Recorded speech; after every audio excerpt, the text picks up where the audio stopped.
n'a fɔra ko bɛɛ ka k'i fa ye kɔngɔ bi taa ni dɔ ye ngalon la sabula fɛn min ye jeli Madi Tunkara jeli cɛmɔgɔ Tunkara nin bɛɛ lajɛlen bi ngɔni dɔ Madi ka kadi a bɛ se kuma na jeli cɛmɔgɔ Ala k'a hinɛ a k'a kadi a bɛ se ngɔni na fɛn min ye jeli Manja Kuyate a bi tiɲɛ so kandɛngɛ in ka di dɔnkili min b'a kɔnɔ a bi livre bɔ nka o denkɛ daba k'a ka go a dɔnkili daga i b'a fɔ k'a bɛ kasi la a tɛ se ngɔni na a tɛ se kuma na a bɛ se kuma kɔni na nka a tɛ se dɔnkili da la k'a ka go a tɛ se ngɔni na Jean Cissé Jean Cissé cɛkɔrɔba ka ngɔni gulonnen filɛ Segu poussière dama la ngo n'a y'i ja a fɔ ko Nkoronko ye sajɛ wolo awɔ ne m'o f'i ye n ko Nkoronko ye sajɛ wolo wa ma k'a ye o i ye jɔnkala fɔ ma k'a ye o ma k'a ye i ma k'a ye i ma k'a ye dɛrɛ ayi ne sɔnna o nin ko ni ɲuman ba ye ne nin kuma in f'i ye kabini bi tɛ n ko Nkoronko ye sajɛ wolo n'o tɛ ba cɛmɔgɔ ka ngɔninka Segu jeli ka taa Segu ba kɔni ba ɲɛ a ɲɔgɔn ko ten a ka ngɔninka ni maa si tɛ kelen ye Jean Cissé kɔrɔw bɛ yen n b'u lamɛn forokɔrɔ bɛn ka forokɔrɔ sisan b'a sɔrɔ dankɔrɔba dalen bɛ foro kɔnɔ Jean Cissé e bɛ kuma na arajo la yan maa caman bɛ yen min ma k'i fa ye koyi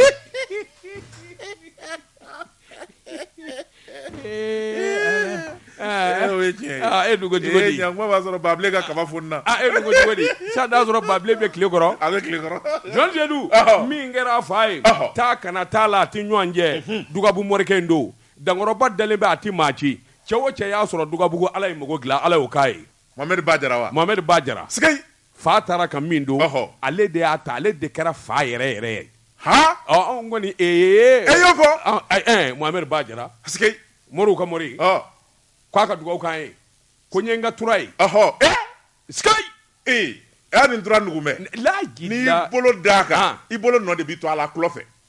Ala wɛrɛtigi Moriw ka mori an bɛ ɲɔgɔn na sa o a fɔ ne n'ale o bɛɛ bɛ yɛlɛma Dugabugu wa Dugabugu dama a tɛna k'i ɲɛna a bɛ k'i ɲɛna o ko tuma ko Babile den ni ce bala cogo bɛ di Jean Cissé ne bɛ n bolo bugɔ ka don n bɛ bɔ ni sɛbɛn ye sɛbɛn min n'u ka Malien indépendant o don maa min ye sɛbɛn in kɛ a tɔgɔ de ko Ablaye Jarakɛ ko n'a jara a na se fila Bamanji ka bɔnɛ Bamanji ka balina Bamanji ka bingani Jean Cissé k'a dɔn a bɛ kɛ o maa tɛ k'o kɔli diɲɛ duguba o duguba bɛ yen Bamanji i k'a dɔn u bɛ nin fugariya baara in de kɛ maa wɛrɛ minnu bɛɛ minnu da tɛ kuma na marifa tɛ minnu bolo Jean Cissé o bɛ taa bi olu de kan waasa dugudenw u ja ka wuli maaninfin i k'a dɔn hakili ka wuli u ye nin min kɛ Jalasago Jean Cissé k'a dɔn f'u ka taa sa Jean Cissé ni tɔtɔrɔw la tuguni i k'a dɔn ɲɛnafɔ min ye Desegu min ye Awa Jeweli sɛbɛnnikɛla ko Bamanji fɔn fɔ kɔni b'o furancɛ la i dɔnna i ma dɔn min bɛ ka taa fo Burkina frontière la Jean Cissé u y'a bɛɛ lajɛlen bɔrɔnda a bɛɛ fara ka ban u y'a bɛɛ fa l'armée u y'a bɛɛ fa o y'u si de ba Jean Cissé sɛbɛnnikɛla ko min kɔni ye Bamanjiw ye kɛwale min kɛ a y'an tɔɔrɔ a ye maliden bɛɛ lajɛlen tɔɔrɔ Jean Cissé k'i k'a dɔn tɔɔrɔ kɔ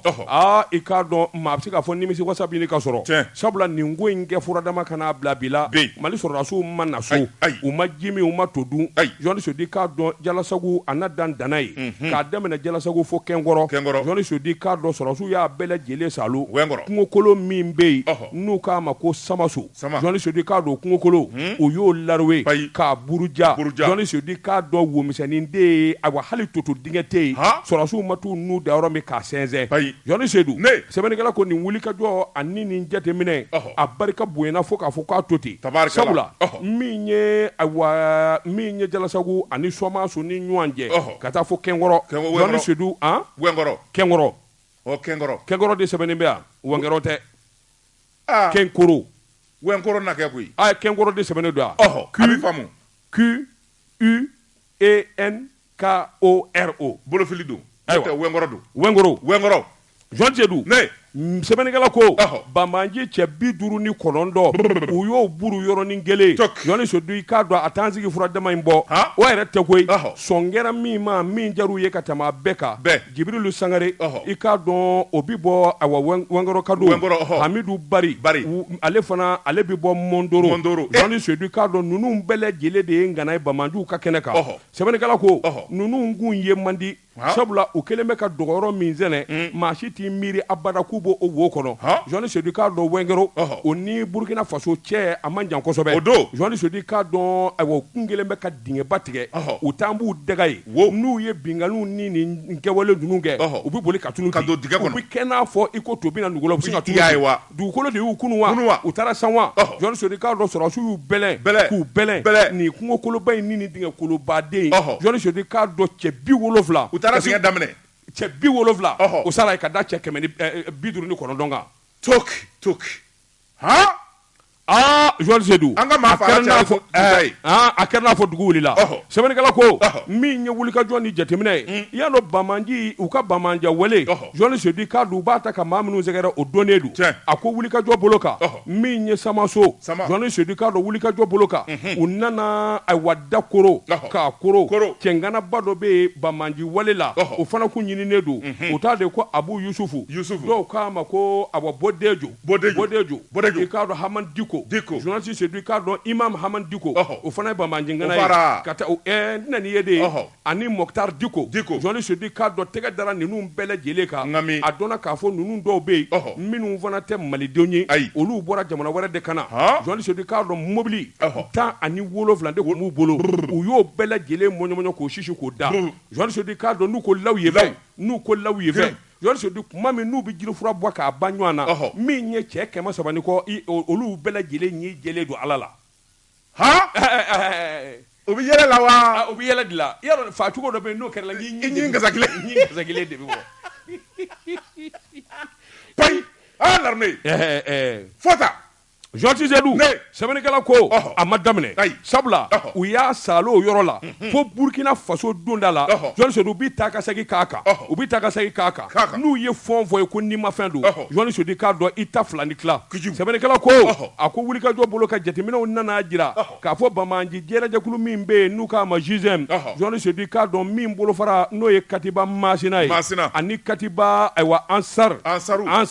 Jɔni Sodu k'a dɔn nin jɛnɛjɛkulu digi kɛra o de la kosɛbɛ sɛbɛnnikɛla k'u y'u sɛbɛkɔrɔ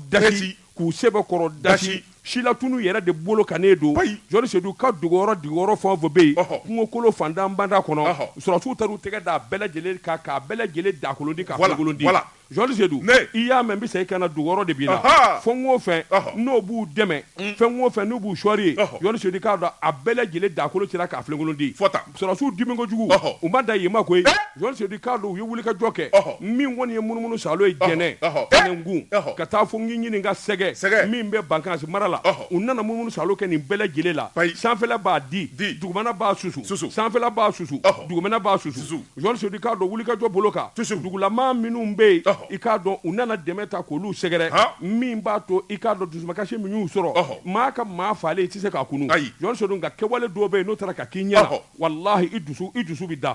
k'a dɔn i hakili bɛ sigi i bɛ limaniya sɔrɔ Jɔni Sodu sɛbɛnnikɛla ko dimi bɔlen an n'o man jan bilen min ye sɔrɔsikulu ye u ye kɔsɛgi bɛlɛ da tuguni Farabugu Jɔni Sodu k'a dɔn ka taa yen Larowe n'a sɔrɔla min bɛ yen foyi Jɔni Sodu k'a dɔn baloko de banna samiyɛ donda don tɔni 100 ani tɔni 77 balo u y'o ta ka na d'u ma camion 150 Jɔni Sodu k'a dɔn o de fana bɛ taa ka segin la min ye Gawo Labezanga Gawo o bɛ taa ka segin la o ni ɲɔgɔn cɛ Jɔni Sodu k'a dɔn maanifin min bɛ o bolofara kan u bɛɛ lajɛlen bɛ se ka nimisi wasa sɔrɔ ka balo sɔrɔ cogo min a ko min ye Jalasagu ye tɔni 10 balo Jɔni Sodu i k'a dɔn taara ka taa d'u ma u k'o minɛ fɔlɔ Jɔni Sodu k'a dɔn baara bandɛ min ye tɔni 50 wɛrɛ ye Jɔni Sodu k'a dɔn o bɛ labɛn na min ye Mondoro ye ka yen sɛgɛrɛ sɛbɛnnikɛla ko sɔrɔsiw k'u ti dabilen u ti suna bilen Jɔni Sodu k'a dɔn waati kelen bolofara wɛrɛ bɛ yen min nana sasali kɛ min ye Kucala ye ani Buguni Nara Sikaso Jɔni Sodu o furanjɛ u y'o bɛɛ lajɛlen lamini su kelen ani tile kelen min kɔni sɔmin kɛra maa 8 na u ye tɛgɛ da olu kan ngami ka t'u di gendarmew ma a y'u ɲininka nin kun ye sɛbɛn ye an ye min bɔ l'indépendant kɔnɔ a ka bi bɔli la labatugara indépendant an b'u fo ne bɛ n tɛgɛ don ka bɔ ni sɛbɛn ye an ko min ma le soir de Bamako fasiriba n'o ye El Hadji Mamadu Gaba ye nin y'a ka sɛbɛn ye Mamadu Gaba ko a kadina ti dabila diɲɛ negetɛnna kɔ Amadu Kufa a n'a ka cɛdenw u kɛlen bɛ ka wonbaden yɛrɛ de fɔ kuleka u bɔlen bɛ fa bɛɛ lajɛlen fɛ sabula faali digilen b'u la sɛbɛnnikɛla ko a ko n'i y'a ta k'a lajɛ u taara nin faaliba min kɛ Jalasagu Bangasi mara la fɔ k'u sa u tɛ nin ɲɔgɔnna wɛrɛ kɛ u siden kɔnɔna na sɛbɛnnikɛla ko a ko fɛn min ye Mali armée u ye sɔnni bɔ maa 132 min fara Jalasagu n'o ye Bangasi mara ye sɛbɛnnikɛla ko armée kun ye communiqué kɛ jamana yɛrɛ kun ye layidu di k'a fɔ maa minnu ye nin kɛ a ti bila ten sɛbɛnnikɛla ko a ti bila ten o kɔni kɛra wulikajɔ belebeleba de ye min kɛra sababu ye sagomada kelen terroriste ngana maa 59 i da bɔra ka magala u y'o faa yɔrɔnin kelen sɛbɛnnikɛla ko o faale o tuma fɛn min ye Al-Qaïda Maghreb islamique o ka bolofara min bɛ yen n'o ye Amadu Kufa ye Amadu Kufa yɛrɛ ja sirankojugu sabula faali digilen b'u la a bɔra ka communiqué kɛ ko a fɔra ko faali min kɛra Jalasagu k'ale nɔ tɛ han a bɛɛ ni sanbɛlɛ cɛ an t'a to yen ale don a tɛ to yen ko maaw bɛ ka nkalon da olu la k'olu tɛ Amadu Kufa mina hebi ya ayami ye min fɔ se y'a mɛn sabali dɛ ye min fɔ y'a mɛn ayi ma mɛn n ko b'a fa dɛ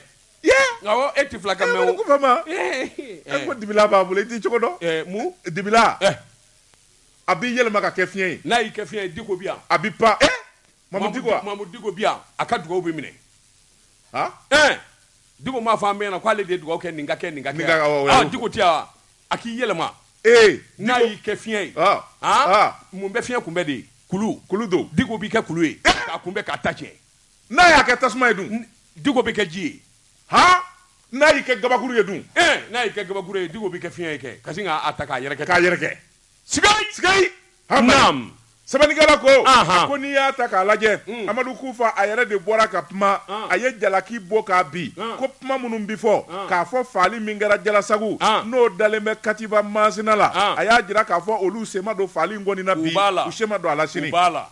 Amadu Kufa ko a ko n'i y'a ta k'a lajɛ fɛn min kɔni ye kunnafoni di sira dɔ bɛ yen min n'o ye Américains ka site ye u ko min ma Saïd sɛbɛnnikɛla ko Amadu Kufa a ka kunnafoni de cɛrɛ na Américains fɛ min na a yɛrɛ b'i ka nin ko bɛɛ lajɛlen la sɛbɛnnikɛla ko nka min sɛbɛkɔrɔ jɛlen bɛ o de ye k'a fɔ Mali armée olu de ye sɛgɛsɛgɛli ni laraweli kɛ k'a dɔn tigitigi k'a fɔ tiɲɛ don maa dɔw bi bɔ Jalasagu lamini na olu ye Amadu Kufa ka maaw dɛmɛ ani serment min bɛ Ansaru Islamique n'o bɛ Burkinakaw fɛ yen olu de farala ɲɔgɔn kan ka jɛ ka ko in kɛ sɛbɛnnikɛla ko fɛn min ye armée ani jamana faamaw olu y'o sɛgɛsɛgɛli kɛ ka t'u bolo don tiɲɛ kan ngami a ko an bɛ don min na ko bi fɛn min kɔni ye wulikajɔ minnu kɛra cɛ 300 bɔɲɔgɔnko armée y'o fa hali n'a y'a sɔrɔ a bɛɛ lajɛlen ma kɛ communiqué maa minnu bɛ yɔrɔ ninnu na n'olu ɲɛ kɛra a seere u y'a dɔn k'a fɔ digi kɛra Bamanju la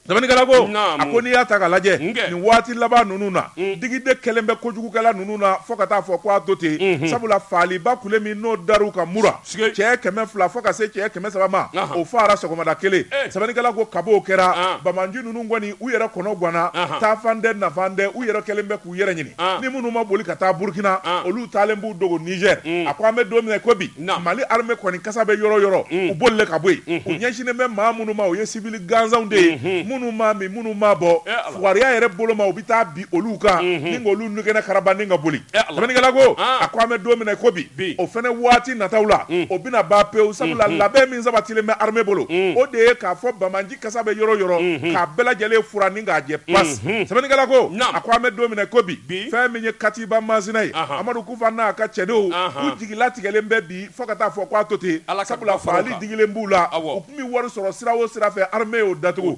mina pétrole taji balo o bi sɔrɔ sira o sira fɛ armée y'a bɛɛ lajɛlen tigɛ o tuma u bi yɛrɛ ɲini de la bi n'i ye sɛ faga diyagoya kɔni a b'i pipi nka pipili in kɔni mana ban cogo o cogo sɛ kɔni laban ye fɛn min ye o ye baramani kɔnɔna ye sɛbɛnnikɛla ko a ko terrorisme wale a ti ban don kelen nka k'a fɔ fɛn min ye jigilatigɛ o bi don Mali kɔnɔ armée k'o banna kunnafoni filɛ nin ye an ye min zalo ka bɔ le soir de Bamako kɔnɔ a ka bi bɔli la Josi Seydou sɛ min bɛ Sansara kɔnɔ n'o ka degunnen don min bɛ poli kɔnɔ ka jira o ta tiɲɛna a mɛnna Johnny Saidu bɛ n bolo bɔgɔ ka don n bɛ bɔ ni sɛbɛn ye sɛbɛn min n'u k'a ma la révélation ko dogolenw k'u da kɛnɛ kan maa min y'a sɛbɛn a tɔgɔ de ko Masasi Johnny Saidu cakɛdaw sigilen don min ye bolofaraw sigilen don ka dafali kɛ Johnny Saidu k'a dɔn cakɛda a kan ka baara min kɛ n'o ma kɛ o fana na sɛbɛkɔrɔ fɔ Johnny Saidu k'a dɔn ayiwa min ye wulikajɔ ye min ye Ba Seyidu Kɔnɛ ani Yaya Sunkalo Johnny Saidu k'a dɔn mun bɔnɛ ye ninnu sɔrɔ Siraba ka kasara de y'u sɔrɔ sabula u bɔra Banamba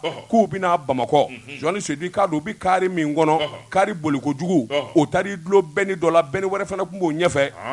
a ma ɲɛ min kɔ a kɛra ten Johnny Saidu k'a dɔn nin kɛra accident juguba ye accident juguba min ayiwa n'a kɔni kɛra sababu ye nin kamalennin fila ka dɔ kɛra o sen tigɛra ka bɔ a la pewu dɔ kɔni bɛ yen o bolo tigɛra ka bɔ a la pewu u sigilen don u sen sabara kɔnɔ u tɛ se ka foyi kɛ bilen Johnny Saidu k'a dɔn tuma min accident in kɛra polisiw nana wulikajɔ kɛ ka sɛgɛsɛgɛli kɛ sɛgɛsɛgɛliw kɛlen i k'a dɔn ayiwa a dɔnna k'a fɔ kiiritigɛlaw fɛ k'a fɔ n k'i ɲininka min ye Ba Seyidu Kɔnɛ i k'a dɔn o bolo tigɛra a tɛ ka foyi kɛ bilen Yaya Sogoba o sen kelen tigɛra o fana tɛ ka baara kɛ bilen o tuma yamaruya bi di i k'a dɔn mobili ninnu u bɛ assurance min na n'o ye assurance lafiya ye o kan ka wulikajɔ kɛ awa k'u tunɔma da min ye u ka wari ye k'a sara Johnny Saidu k'a dɔn bɛn kɛra nin kan ni k'a bila nka san kelen assurance lafiya bannen don k'u ka wari sara sɛbɛnnikɛlaw ko ka da mun kan ko in barika bonyana a bɛ ni ka san kelen bɔ taa ka segin bɛ sen na hali avocat min bara k'u dɛmɛ Johnny Saidu k'a dɔn o fari fara o laban ye dossier yɛrɛ bila sa pelengetew assurance lafiya kɔni bɛ janga walaki la sɛbɛnnikɛlaw ko n'i bɛ dunun ni bala fɔ ne bɛ nin baara in kɛ n bɛ se nin ko in na Johnny Saidu k'a dɔn n'a ma ɲɛ k'a fɔ kungo ye hadamaden sɔrɔ o baara kɛli a n'o kɛwale kan ka teliya o tuma assurance lafiya dun ye mun assurance ye jamana in kɔnɔ sɛbɛnnikɛla ko a bɛɛ ta min ye nin kamalen filɛ in ye Johnny Saidu k'a dɔn o bɛɛ bɔtɔ kun d'u faso de la u bɛ Bamakɔ sɛgɛrɛ i k'a dɔn kari in nana ayiwa i k'a dɔn accident juguba kɛ n'u ye sɔgɔmada joona fɛ Johnny Saidu k'a dɔn min ye Kulukɔrɔkaw fɛ yen min ye tribunal de grande instance min bɛ yen o de ye yamaruya di kɛ k'a fɔ min kɔni ye ayiwa nin jɛ fila ye i k'a dɔn min ye donbolo ye a ka k'u ye kelen ta ye 5,5 ani kɔ ye dɔ in fana ta ye 5,500,000 ani kɔ ye Johnny Saidu k'a dɔn kelen ye numu ye kelen ye cikɛla ye Johnny Saidu k'a dɔn nin ma n'i sɔrɔ yalima baara ma ban wa nin dun kelen o kelen muso ni denw de b'u bolo Johnny Saidu k'a dɔn assurance lafiya n'i y'a mɛn dusukasi assurance n'i y'a mɛn makari tɛna assurance n'i y'a mɛn assurance yɛrɛ min n'a tɛ assurance baara kɛ a fɔ assurance lafiya ne n ka mobili bɔ yen i jɔ dɛ assurance lafiya kelen don wa kɛ fila don wa assurance lafiya ye fila de ya mais cɛ dɔ tun bɛ Bokum o b'a directeur la halisa wa je ne sais pas moi je ne sais pas I don't know u kun y'o janfa waati la assurance lafiya ko a ɲamina sa dɛ Johnny Saidu assurance lafiya n'i y'a mɛn jigitigɛ assurance maafa assurance ni assurance in don nin dɛsɛbaatɔ fila Johnny Saidu dɔ sen kelen tigɛra dɔ bolo kelen tigɛra san kelen u bi taa ka segin la u ka tɔrɔmɔɲɔgɔn nɔfɛ assurance ma dɛsɛra k'a d'u ma n'u taara yɔrɔ o yɔrɔ Johnny Saidu k'a dɔn assurance bɛ taa datugu u ni yen cɛ k'i ban k'u ka wari sara est-ce que nin ye assurance ye wa nin kun ye sɛbɛn ye an ye min bɔ la révélation kɔnɔ ko dogolenw k'u da kɛnɛ kan Jɛka pub k'a ka feerefɛnw lakodɔn nɛgɛ kanɲɛ 12 sera Bamako k'a fɔ jiginɛw ka bonyamasegi bɛ aw ye Jɛka pub k'a ka feerefɛnw lakodɔn Johnny Saidu n bala cogo bɛ di Tabatuma ne bɛ n tɛgɛ don min kɔni sɛbɛn ye an ko min ma le soir de Bamako Fasiriba n'o y'an fa to ama ye Umaru Ongoyiba Baru kolonitigi nin y'a ka sɛbɛn ye Umaru ko misitigiw bɛ ɲɔgɔn fana ni ndura ye wa faramafɛnw yɛrɛ dama bɛ ɲɔgɔn giyɔrɔ dɔn loi électorale min n'a kuma kunjalen bɛ jamanakuntigi n'o ye colonel Asimi Goyita ye k'a y'a promulgué ni k'a tɛgɛ nɔ bila n gaki sɛbɛnnikɛla ko a ko n'i y'a ta k'a lajɛ dɔgɔkun tɛmɛnen CNT olu ye wuli ka jɔ kɛ sariya kura min bɛna kalafili kofɔ u k'o de ma loi électorale ni k'a bolo wuli kɛ ni ka bɛnkan kan sɛbɛnnikɛla ko kabi fɛn min ye loi électorale in ye a yɛlɛmana ka loi kura kɔni sigi maa minnu bɛ yen n'o ye premier ministre Choguel Kokala Mayiga a masurunamaw ye olu kɔni ma sigi sabula olu ye kulekan ci fan bɛɛ lajɛlen fɛ sɛbɛnnikɛla ko a ko fɛn min M5 RFB a bolofara min bɛ n'o nuɲuru bɛ Choguel Kokala Mayiga bolo sabula a tilalen bɛ a kɛlen bɛ sanni kunkolo 4 ye olu kɔni bɔra ni ka kuma sɛbɛnnikɛla ko u y'a jira k'a fɔ sariya Choguel y'a dilan cogo min ka taa di CNT a député kuraniw ma ko fɛn min ye sariya in kɔni ye a yɛlɛmana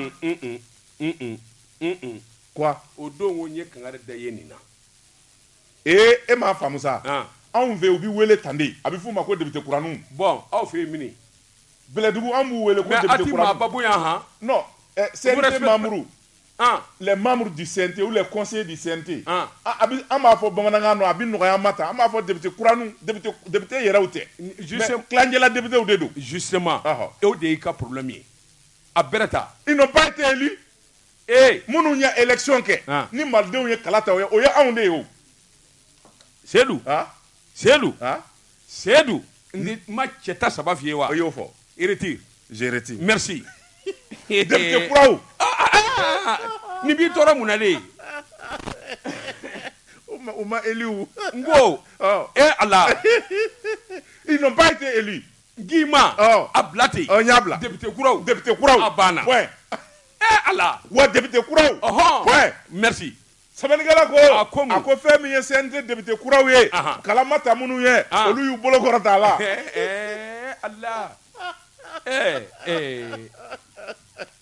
i ko n ka n'a fɔ député kuraw n y'o bɔ a la n ko député kuraw a b'i ɲɛ ye o wa je retire kasobonba bɛ yen ayi subhanallah baasi tɛ kuma bisimila aya bisimila naam amina ya rabbi sɛbɛnnikɛla ko a ko n'i y'a ta k'a lajɛ fɛn min ye CNT a député minnu bɛ yen olu y'u bolo kɔrɔta k'a jira k'a fɔ sariya in kɔni u diɲɛna n'a ye bayɛlɛmali min donna a la 92 Choguel ye min sɛbɛn ka taa da o kɔrɔ u y'a yɛlɛma k'a yɛlɛma ka n'a kɛ jamanadenw sago ye sabula maa caman bɛ CNT kɔnɔ minnu y'a jira k'a fɔ loi min n'o kun taara da ɲɛkɔrɔ janfa don Choguel kɔni a b'a fɛ ka fanga kuru bɛɛ lajɛlen d'a yɛrɛ ma wa n'ala ma jan kɛ kalafili min bɛna kɛ jɛkulu min bɛna kalafili jaabiw bɔ Choguel kelen de b'a sugandi sabula maa 7 caman ale kelen bɛ maa 4 ta u k'o ma majorité sɛbɛnnikɛla ko n'u taara o sira fɛ maa minnu bɛna kalafili koɲɛ ɲɛnabɔ a bɛɛ lajɛlen bi kɛ Choguel ka maa ye wa kalafili jaabi min di a bi kɛ Choguel de sago ye sɛbɛnnikɛla ko o ye janfaba de ye o bɛ se ka na ni mankan ye sɛbɛnnikɛla ko n'o tɛmɛna ka bɔ yen fɛn min ye loi électorale in ye a kan ka sigi hakilina minnu kan minnu bɛ kɛ sababu ye fɛn min ye kalafili ko ye k'a nɔgɔya gɛlɛya minnu bɛ jamana kɔnɔ ani sama-samali min bɛ k'a bɛɛ lajɛlen fura k'a ban sɛbɛnnikɛla ko fɛn min ye CNT membre ye u ye wuli ka jɔ kɛ ka sariya in de sigi o kan gaki o nana kɛ gɛlɛya ye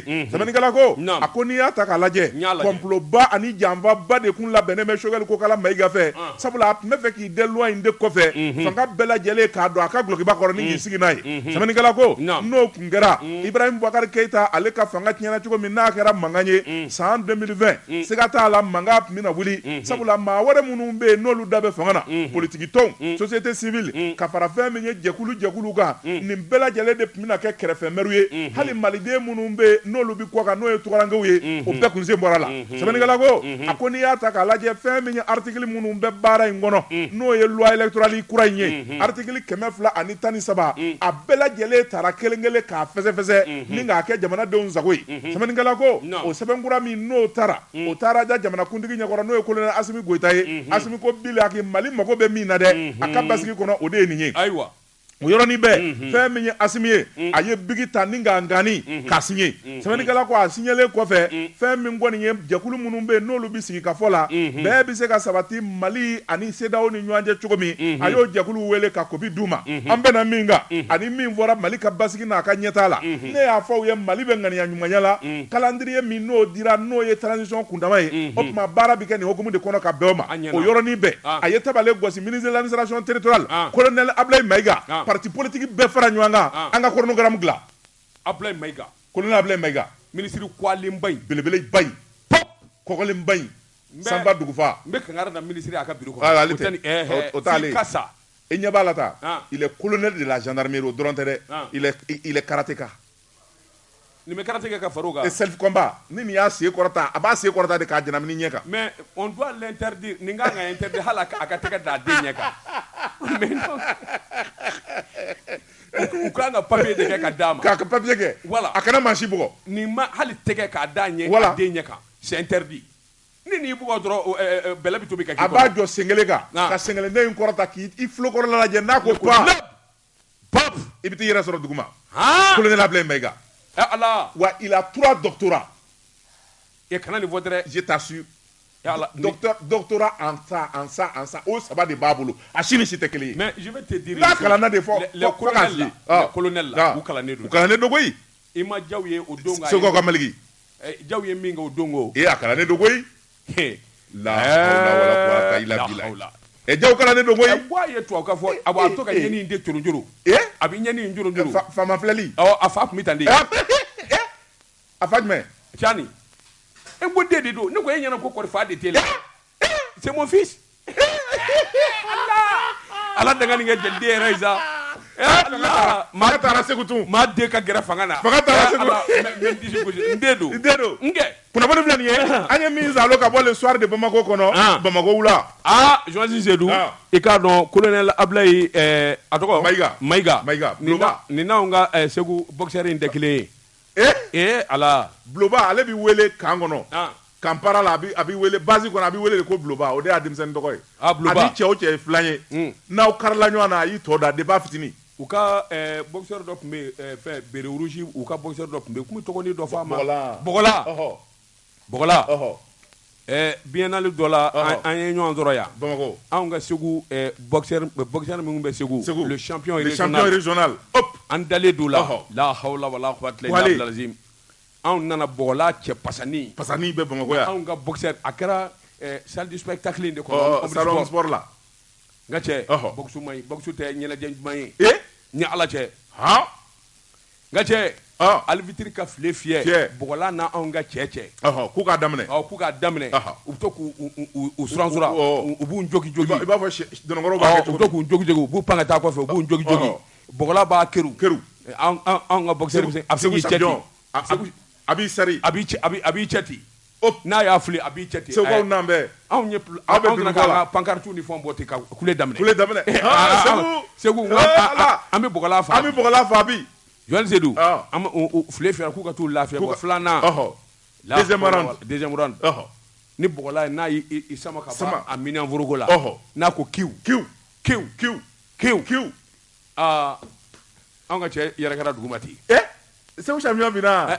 a binna dɛrɛ a binnen yarɔ alibitiri binna aw kuma nasi mɔ a la an ma bagaw don a cɛrɔ ka nasi mɔ a la n bɛna kelen f'i ye aw ta bɛ sɔn ka ɲɛ cɛ o cɛ ye Segu Bamako ba in sago n'i ka baga n'i ka nasi a tiɲɛnen o y'a tiɲɛnen de ye a ma diya koyi a ma diya Segu boxeur in tɔgɔ de ko Eli Eli le champion régional Eli bɔra ka bin entraîneur nana a bɔbaa y'i yɛrɛ sɔrɔ duguma a binna duguma entraîneur nana ko Eli wuli kɛ non a y'a kunkolo firifiri Eli wuli a ma wuli yarɔ boxeurw bɛ ɲimanama in d'u da waatiw da kana jogi protège dent entraîneur ko Eli ko fɛn bɛ min a di yan protège dent bɔ i k'a di yan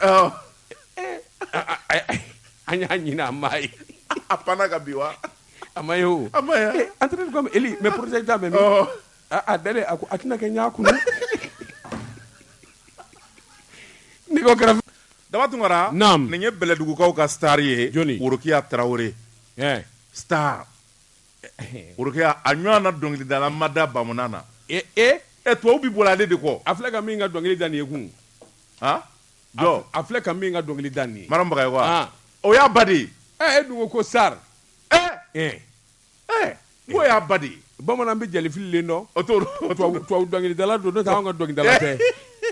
n'a ye concert kɛ yan nɔ hali i tɛ maa saba ye a ti da aw ye o a bɛ da tubabu de ye nin mun dɔnkili a bɛ fɔ nin de ma ko le blues blues jumɛn jagoya dɔnkili k'a karaba ni mun ye ta wa tubabu de bɛ kasi nin na n ko tubabu dɔnkilidala don anw ka dɔnkilidala tɛ n'a jura Korofina dɛrɛ kan mɔgɔ bɛ tɛmɛ n'u yɛrɛ ye aw ti taa wa tubabu bɛ wariba de sara ka taa filɛ ale bi ka i fɛ ni ala la reine du balafon de Bɛlɛdugu Worokiya kuma bɛ mana fɔ kama a ka ɲi sa ka ɲi ka di ni y'an ka star sabote n fana b'i ta sabote dɛ ne ka star ye jɔnni ye Segu dɔnkili da la n'i y'an da sabote maaw t'aw sabote dɛ. Ne tɛ jɔnni ye. Ne ka sari ye jɔnni ye e ɲɛna. Jɔnni don. Wala e t'o dɔn yɛrɛ. Jɔnni don. Ayi. E ka sari tɛ dɔwɛrɛ ye. Ɲama Tunkara ko wala Bayi. M'o sabote dɛ. Olu ye dɔnkilidala ya ne olu jate ya. Bayi tɛ dɔnkilidala. Ayi. Bayi. Ne ka sari ye fɛn de ye. Siriki Jabate.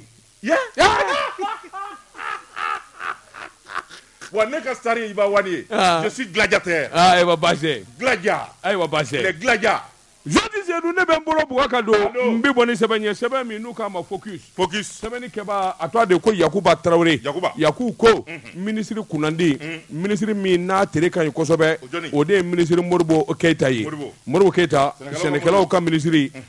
Jean Sodi k'a dɔn tile 2 in da kɛra wasa ye min kɔni ye office du Niger ye kɔlɔn kɔnɔ Jean Sodi k'a dɔn hectare 700 min ye kolongo ye k'a kurubu kari Jean Sedou nganatigiya ka fisa ni nganaya ye sabula min ye minisiri Modibo ye i k'a dɔn a ka ngana dɔ ye Abdelkader Konate en peu le peu Jean Sedou k'a dɔn empereur kabini a cunna kolon kɔnɔ don min a kɛra n'a fɔ kabini Ala y'a da a ma tile 2 kɛ duguba kɔnɔ Jean Sedou k'a dɔn san kalo 12 empereur n'a bɔra office kɔnɔ a ka bureau la Segu Jean Sedou k'a dɔn n'a tɛ Kolongo i k'a dɔn a bɛ Bewani n'a tɛ Bewani i k'a dɔn a bɛ Jabali Jean Sodi k'a dɔn duguba kɔnɔ sigi yɛrɛ koyara ayiwa Abdelkarimu Konate en peu le peu sɛbɛnnikɛla ko n'a mana ten a ka wuli ka jɔ e ka peu to yen mais en peu mana tina malo tina o kuma mun kɛra denmisɛnninw jumɛn ci français dɛ n bɛn'o fɔ a ye n bɛna ci français de fɔ a ye e nin ye mun ye tan a bɛ na o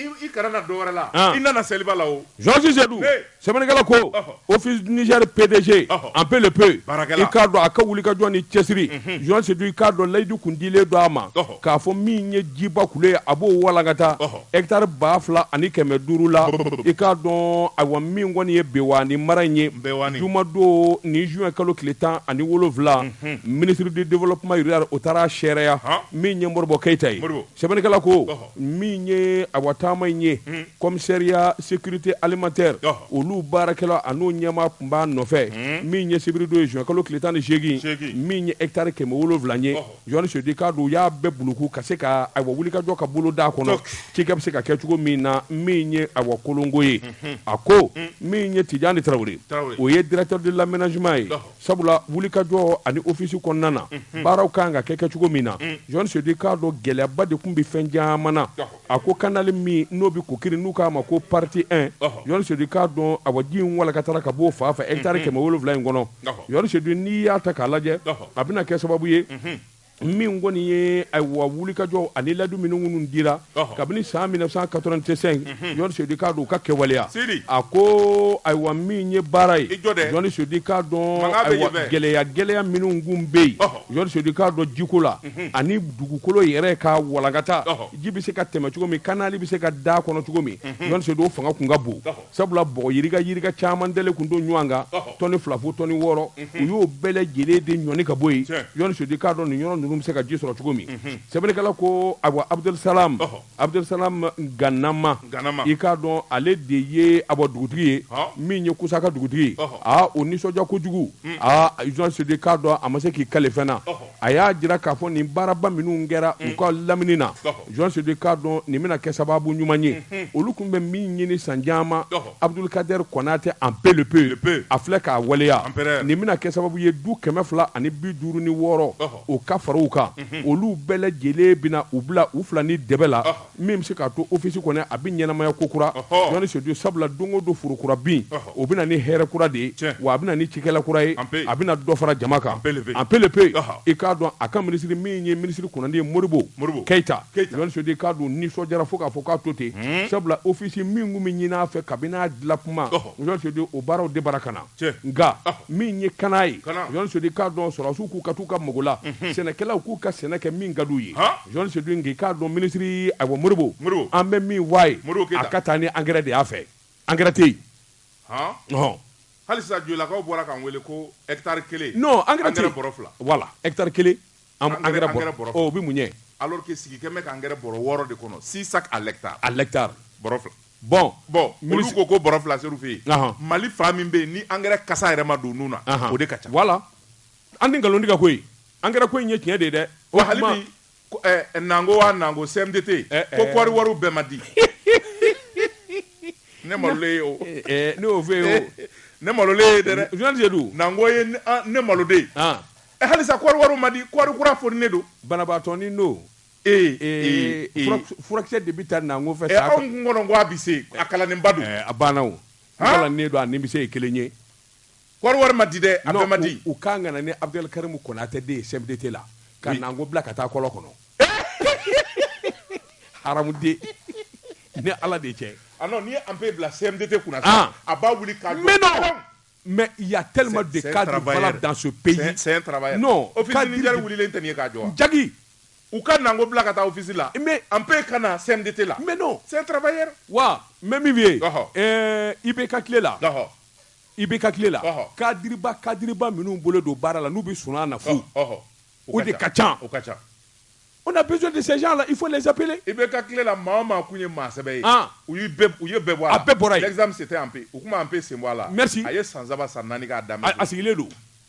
mais kabu y'a bila nin na k'o filɛ voilà i bolo don dabatɛmɛ ne bɛ n tɛgɛ don ni kɔni sɛbɛn ye an ko min ma humanité fasiriba n'o ye Jakarija sa nɔgɔ ye nin y'a ka sɛbɛn ye Jakarija ko n ka muso ko bɛɛ lajɛlen ɲɛnabɔra a tɔ to mɛn wariko ye a ma daminɛ fɔlɔ a ko an ka taa ɲɛsigiso la ɲɛsigiso warimara kɛsu ani jurudon kɛsu min n'a ye san 32 sɔrɔ wulikajɔ la an ka jamana kɔnɔ fɛn min y'u ka lajɛba ye n'o ye assemblée générale ye ta ko 25 o kɛra Bamako ya juin kalo tile 18 escale gourmand la ACI 2000 kɔnɔna na sɛbɛnnikɛla ko a ko n'i y'a ta k'a lajɛ fɛn min ye jamana faamaw ye u ma tɔto foli ani tanuni na ka ɲɛsin ɲɛsigiso baarakɛlaw ma a n'a ɲɛmayaso ma min n'a ɲɛmaya bɛ bi Nuhu Mahamadu Dugure bolo ale de ye président ye conseil d'administration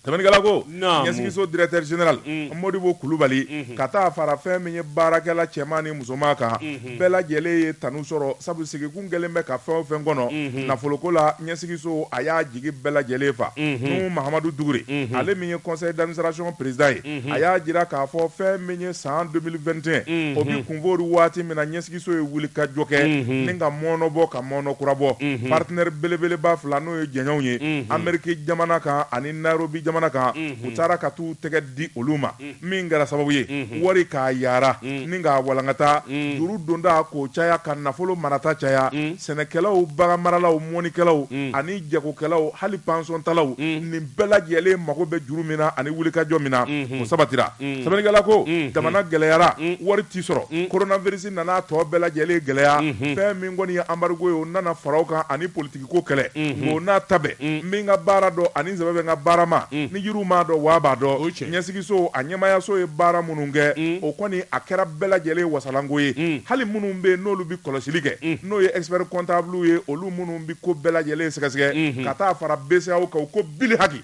wariko la bi wulikajɔ ni cɛsiri la ɲɛsigiso ye premier yɔrɔ jumɛn ɲɛsigiso u bɛ min o tɛ nin ye bolibana a directeur ye jumɛn de ye Modibo Kulubali Modibo c'est mon ami il est de Segu b'a dɔ kɛ Allah Segukado Modibo y'an kunna wolo ko Modibo do Segu ka Modibo Kulubali Segu bɛna diya a bɛ bɔ sɔgɔla kɔnɔ Segu o tuma diɲɛ maa bɛ bɔ sɔgɔla kɔnɔ il est de blanc Allah Modibo ka numéro diya dɛ Modibo ka numéro awɔ 76 26 60 57 o ye ka numéro ye o tɛ numéro ɲuman ye ça c'est numéro de bandit ça o tɛ Modibo ka numéro ye numéro tɛ Modibo la a bɛ baara de kɛ Modibo bɛ baara la ɲɛsigiso directeur ni maa min b'a ka numéro dɔn a ci daba ma Nzoma de don an bamanan n k'a ɲini saliselen don wari yaralen bɛ yen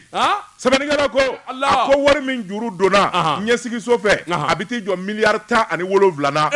bɛɛ lajɛlen de juru don maaw la wari maralen miliyari 27 o bɛɛ lajɛlen dasilen de bɛ ɲɛsigiso kɔnɔ baw wari bɛ yen la hawla wala quwwata sɔnni a bɛ kɛ n ja ye ɲɔgɔn ye a bɛ kɛ n ja ye Bedam Jayi sɔnni a bɛ k'o ye voilà n ko o kɔni ye Lassana Ndiaye wa a to a bɔra n kɔnɔ sa Ibrahima Ndiaye les jeunes là non ni Allah plein d'expérience ni plein de vigueur ni ti maa bu dɔn i b'a fɔ a ma ko hey on m'a dɔn banquier yɛrɛ nana sa ne b'a dɔn ko a kalannen don o ye kala da ye mais kaba kɛra directeur ne m'a ye de n t'a dɔn ni banque directeur ya n'a b'a ɲɛdɔn n'a t'a ɲɛdɔn kosɛbɛ mais n kɔni b'a dɔn cadre sɛbɛ don. Ça, c'est un moyen de rentrer dans les gens. Mais non, tu es un fumier. Non, mais depuis qu'il est directeur des opérations, ne b'a dɔn. Wari ɲini jogo ani wari bɛ lakana cogo min. Je sais qu'il est efficace. Bon, a kɛlen directeur général ye n t'a dɔn n'a b'o ɲɛdɔn dɛ. A b'o de dɔ ka tɛmɛ fɛn bɛɛ kan. Maa ma ye baara daminɛ. I k'a dɔn banque kɔnɔ nin papier in da i k'a bila yan ka laban ka na poste dɔ d'i ma ka laban k'i bila caisse kɔnɔ ka laban k'i bila directeur ni directeur ka laban ka kɛ directeur général i y'a gundo bɛɛ dɔn. C'est un élève intelligent de Daffé. Oui. Lui, ça c'est vrai. Mamadou Igor Diarra, Amadou Haïdara, Daffé, Ayou Begladi. Daffé, c'est un savant. Hein? Bangikola, non, dans le monde entier. Koroboro, monde koulou achara. Koutier peu quoi, nous en a dit. Daffé, Ablaye Daffé. Oui. Bon, il a appris. Il a damné Daffé de Koro. Dondoni. Bon, Obicho Mine, Moribo Koulibaly Beti. Rigueur, compétence, le sérieux. Ça fait 20 ans. Abe Bara la Kabulu. Dongo do Bara de Biele. Iba Flana Doan. Moussa Touré. Bac Atlantique. Les jeunes compétents. Le jeune que j'ai vu évoluer aussi. Mbale do. Il est un clair jeune. Dynamique. Bon, Dendea. Il est l'un des rares cadres. Aussi, Baby Kabakoya Moussa Touré, Banque Atlantique. Je l'ai vu évoluer. Nya ye. Do mi fait mouye bangi à la tête of la Gabon. Atoko. Mi va que député à ça. Mambea. Bondalade, Adjami Traoré. Et à la Maracadou. Nyame kapitini do. Nyaye. Kabone mi to kata nyame fe ambe koroke. Nyame ba wule. Musa. Dabaka papier mbi chogodi. Ni nyana botan. Kabodo. Kabino do ngom nyame ma nyame. Ni njeni ni mbi ke fe doye. L'avenir de la Banque Atlantique c'est Moussa Touré. Mboudonde. Iboudon. Moussa Touré. Ndiaye. Les jeunes les plus compétents aujourd'hui en matière de banque au Mali. Il y a Tchekoroba fort comme Ablaye Daffé, Ablaye Moussa Alassane Diallo. Aujourd'hui aidé. Il y a Moussa Alassane Diallo ko Jondo. Bendea. Ne t'a don. Je le connais pas. Moussa Alassane Diallo. Moussa Alassane Diallo. A Djele doit finir doit haram dado. Même qu'à filer des 5 cadres valables. Ne m'a dit que BNDA de ko Moussa Alassane Diallo qui est PCA à vie. N'oublie pas, un vieux des vieux, Babaliba. Oui. L'un des meilleurs banquiers aussi de la République. Là, je suis d'accord. Non, tu connais les cadres. Bon, mais ton Moussa Diallo là, je l'ai jamais vu. Il s'appelle Moribo Koulibaly. Donc, Nyeskiso. Moribo Koulibaly de Ségou. Mais même vieux, presque tous les grands cadres de banque sont de Ségou. Daffé de Ségou. Lui, il est de Nioro. Tu m'as dit qu'il est de Ségou. Lui, il est de Nioro. Moussa Alassane Diallo, il est de Ségou. Brema Amadou. Ségou. Moribo Koulibaly. Ségou. Ndiaye. Obibo Banakoro. Ndiaye.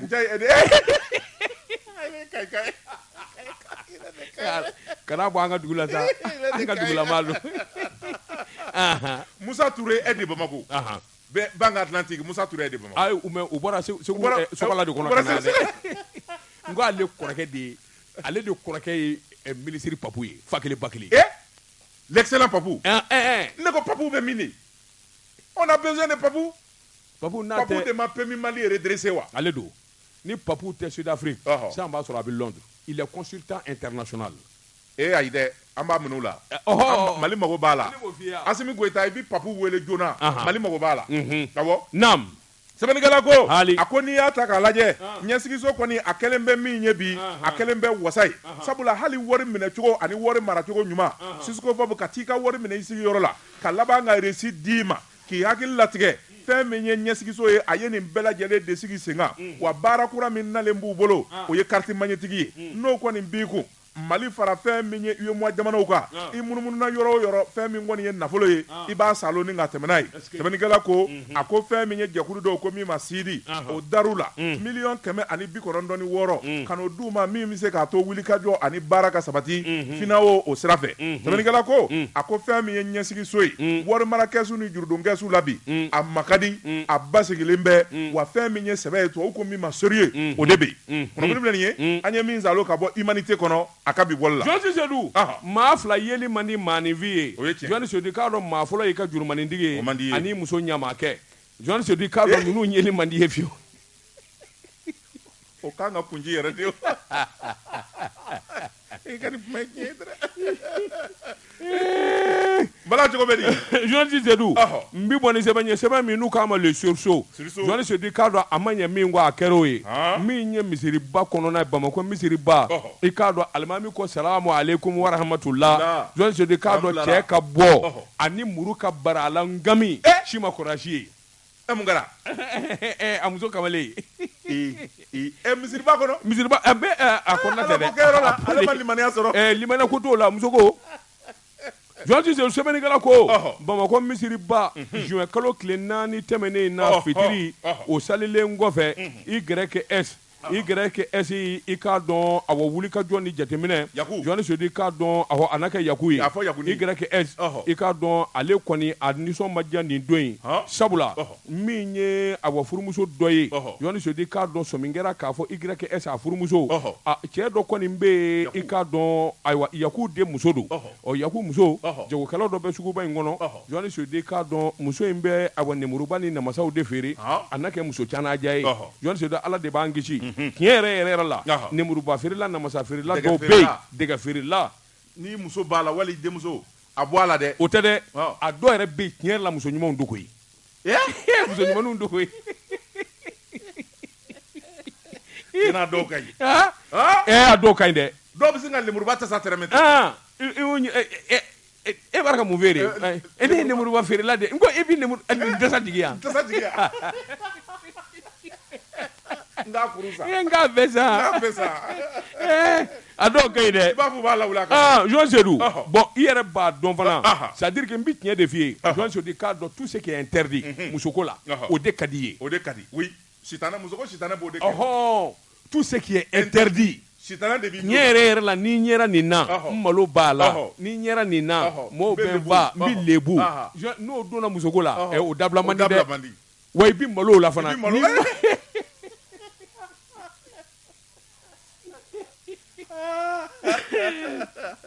ɲama Jɔnni Sedu i k'a dɔn nin jagokɛla in nin muso canaja in jɔn wala Ala kɛmɛ ka daɲɛ ɲuman d'a ma nka a bɛ nemuru feere Jɔnni Sedu i k'a dɔn taatɔ n'a natɔ ale fana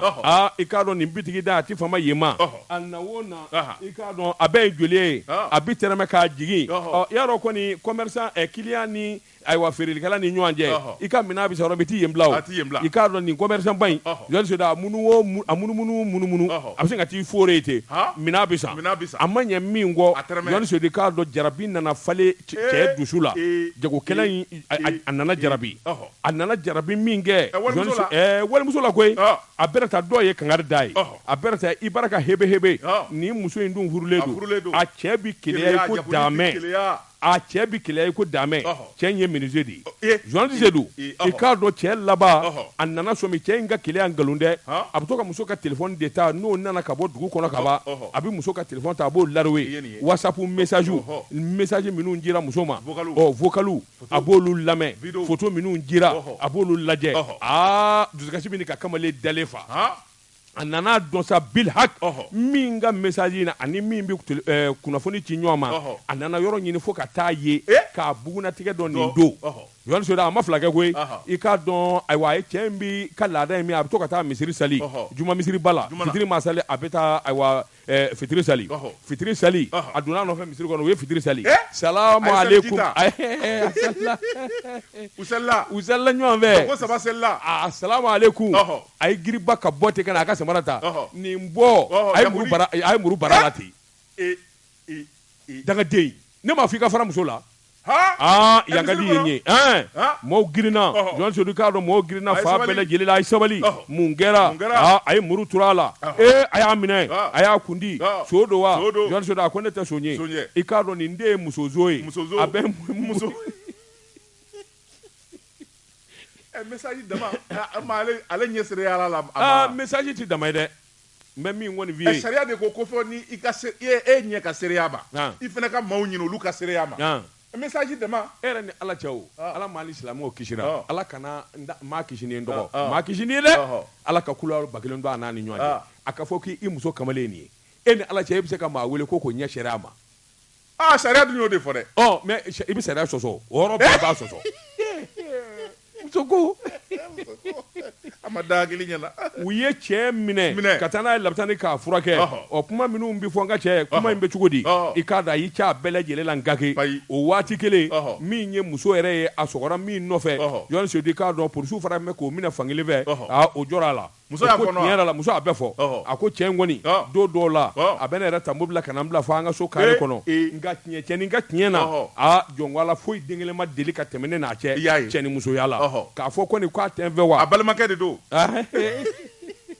a jo b'a la o i tɛ taa i ɲɛ bɔ maa wɛrɛ fɛ ko wali ta a balimakɛ de don sɛbɛnnikɛla ko i k'a dɔn cɛ in jogo b'a la i k'a dɔn nin t'a siɲɛ fɔlɔ ye walimuso ko la Jonas Seydou bɛ kelen f'i ye i m'a kɛ cogo o cogo wali ta to yen o kɔni o ye jogojuguba de o to yen camancɛ saba bɛ yen suguruntigɛ o tɛ kojugu ye cɛ la kojugu don dɛ haramuden cɛ ka suguruntigɛ tɛ kojugu ye n b'o f'i ye dɛ ayi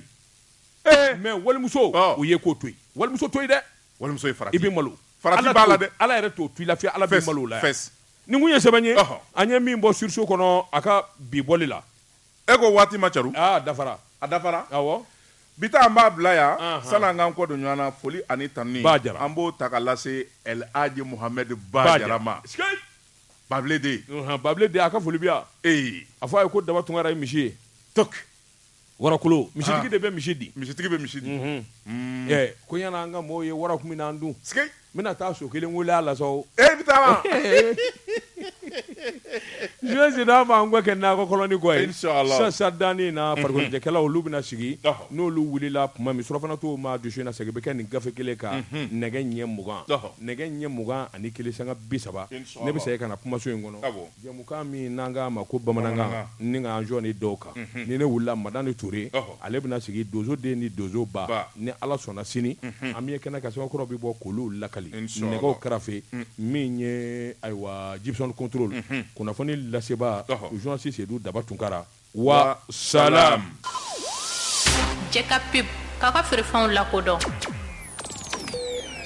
Banyami Sila bana jumɛnw de fura bɛ e bolo bana minnu fura bɛ yen a fɔlɔfɔlɔ o ye koko ye ani kɔnɔna joli o ye ani kɔnɔna joli o ye ani kɔnɔna joli o ye ani kɔnɔna joli o ye ani kɔnɔna joli o ye ani kɔnɔna joli o ye ani kɔnɔna joli o ye ani kɔnɔna joli o ye ani kɔnɔna joli o ye ani kɔnɔna joli o ye ani kɔnɔna joli